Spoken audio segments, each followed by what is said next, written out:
Thank you very much, Giovanni Japa, for giving us that beautiful song. That was the artist Chris Njowe, Professor. Yes, Chris Njowe from Tabiken in Donga Mantung. From Donga Mantung. We are honored to have him on the airwaves of CRT West.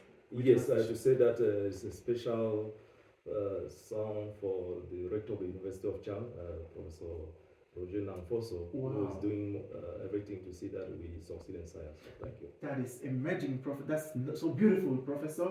And that song also, it talks about agriculture, it talks about promoting sustainable practices and many other things. And it comes at a time when we just celebrated World Forest Day, World Water Day, and today we are celebrating Meteorological Day. Could you tell us the link between these three? Yes, that is what we call forest, water, atmosphere nexus, linkages. We just coming from celebrating the World Forest Day, which the theme was forest and economies. Forest for sustainable economic growth, livelihoods, and for ecosystem services, especially water resource management. We coming from World Water Day. The theme was water and gender. It is called for equality of access to water. Women are very vulnerable as far as water shortages are concerned. The linkage, of course, today is World Meteorological Day. It is very important because the atmosphere, the hydrosphere, and the forest. Hydrosphere, I mean water, forest, and the atmosphere play an important role in the climatic system. Meaning that one of these components, if it is disturbed, then we will have problems. So the whole cycle is distorted. Yes, and that is why we're talking global warming today, because the forest is being deforested, and we're talking water shortages in some of the areas in the world. We're talking about floods, which normally was not supposed to be the case, and we're talking about high temperatures, of course. Global warming, high temperatures have become a serious issue. Meaning that there is a problem in the cycle. Components, water, forest, and the atmosphere. Yeah. So we have to take very serious attention to these linkages.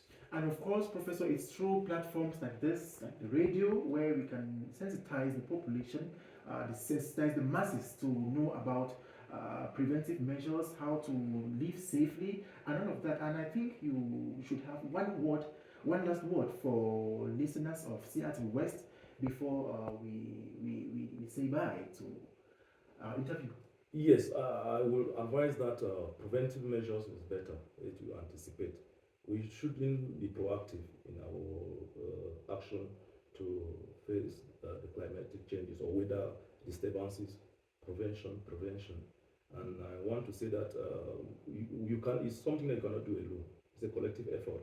So that is why I'm calling for all the stakeholders in the West region to come on board, and we see how we can prevent hazards in the future. Thank you very much, Professor Julius Tatamfo from the Department of Geography and Planning of the University of Chang, precisely from the research units of climatology and environmental studies. We are honored to have received you as guest on the program today. Thank you, and my pleasure to CRTV West Region in particular, and the governor of the West Region for this opportunity that we have to sensitize our people.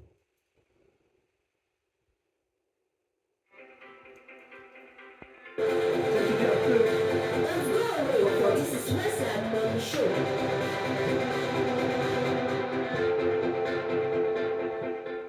2 minutes past 10 a.m. on our studio clock, the listeners, we are on to something else on Westland Morning Show, which is to know about how the poultry sector is faring in the West region. We know the farming season was recently launched by the Minister of Agriculture and Rural Development in Bamungum recently, and we want to know about this particular aspect of agriculture in our region. Just take a listen to how the West poultry sector is faring.